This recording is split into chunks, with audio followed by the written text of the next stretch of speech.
Today we'll look at how to set up and run a model with linear contact. We'll begin by opening up the geometry, which is a parasolid file. Next we'll create our simulation files.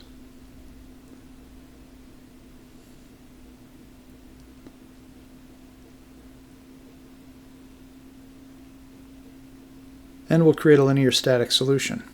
And because we're going to be using both contact and glue, we'll go ahead and select output for glue and contact.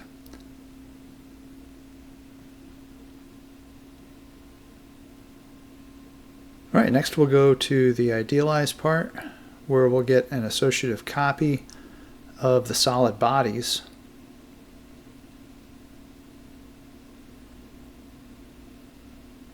And here you can see some of these bodies have been split. We don't need those splits for this analysis, so we'll go ahead and unite the geometry. And here, since we have a lot of bodies to unite, for the tool body we'll use a filter in order to select all of the blue bodies. So here, let's go ahead and turn on the filter in the selection bar, and here you can see it in the resource bar.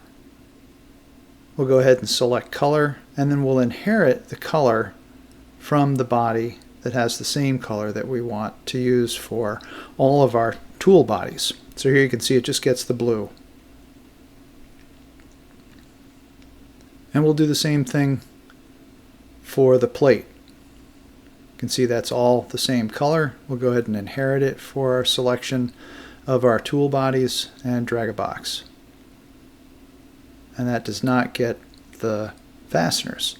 We'll do the fasteners last because they're in 3 pieces here.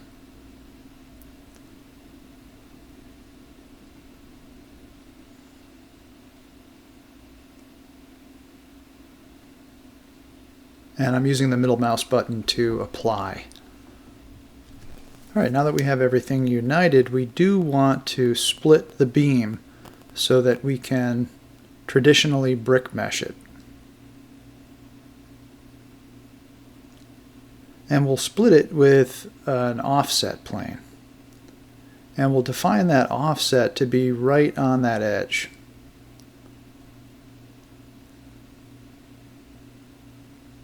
And we'll do the same thing on the other side.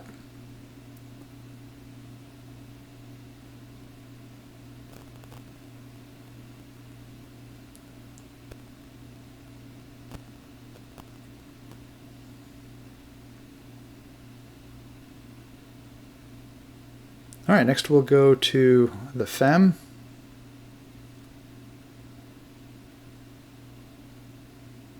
Where we'll create some mesh mating conditions to ensure a congruent mesh across our blue beam.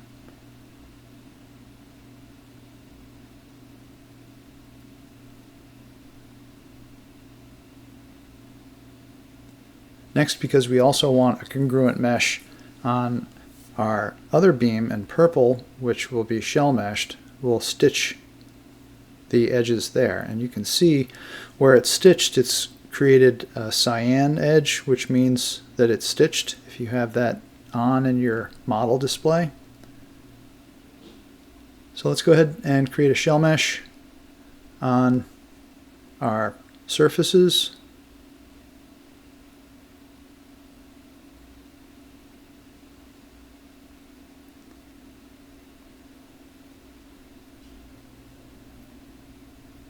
And we'll assign some physical properties for the material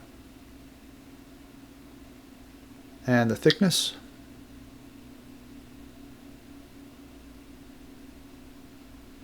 Next we'll go ahead and brick mesh the beam and the plate.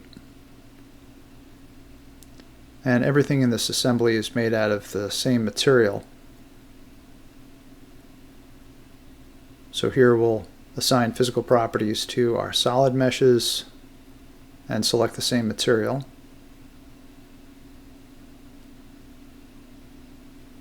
And lastly, for our fasteners, we'll use the Hex Dominant Mesher. Here we want to use parabolic element transitions, and we'll put it into the same collector as our other brick meshes.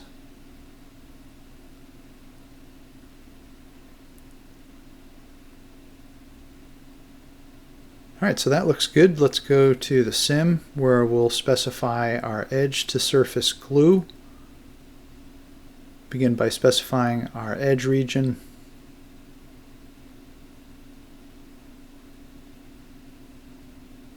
And then our surface region.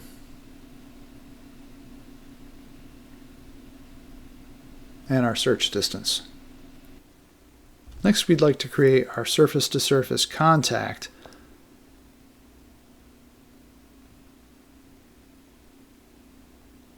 And to specify a search distance, if we take a close look at some of the fasteners in the holes there, you can see that there's some clearance there. We're not really sure exactly how much, and we're going to need to know that before we can set up our contact. So let's go ahead and turn off our meshes and take a section cut through the model.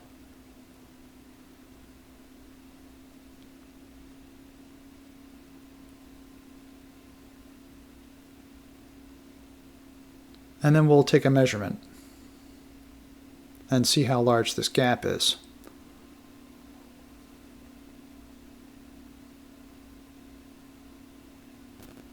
And here I'd like to select polygon edges. We could select polygon faces as well, but here I'll just go edge to edge. And you can see that it's a little under a millimeter. So we'd like to set our search distance for setting up our contact to a millimeter.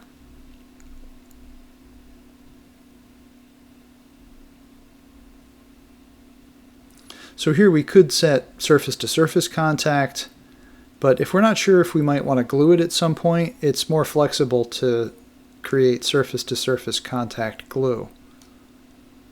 Then we can select all the bodies that we'd like to put contact between, then specify our search distance, which will be 1 millimeter. And then we also want to set our min and max search distances to the same thing. So plus or minus 1 millimeter.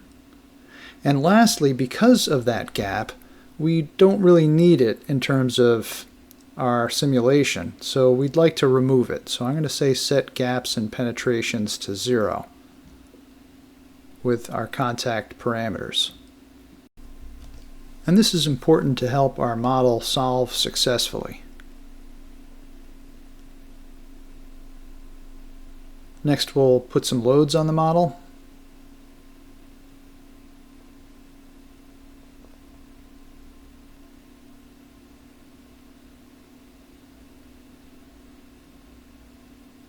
And we'll put that in the minus y direction. We'll also put a load out at the end of the beam here on the edges.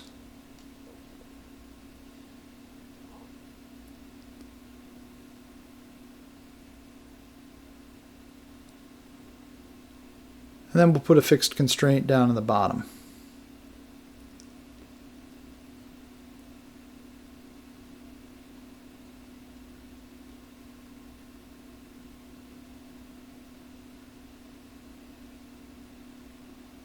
Alright, so our model is now ready to run. We'll go ahead and save and solve. And here I'll pause the video while it's running. It takes about 4 minutes, but while it's running we can monitor the contact convergence.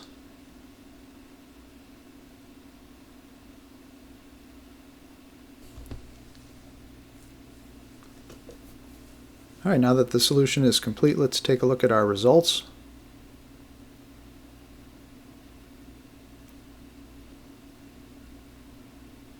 We'll first take a look at our displacements, and here you can see the effect of the linear contact. Because of the direction of the load, you can see the load path is going through the fasteners at the top and also leveraging the contact towards the bottom. So it more accurately models the load path through the model. Here we can take a look at the stresses. You can see them around the top fastener, more so than the bottom as you'd expect.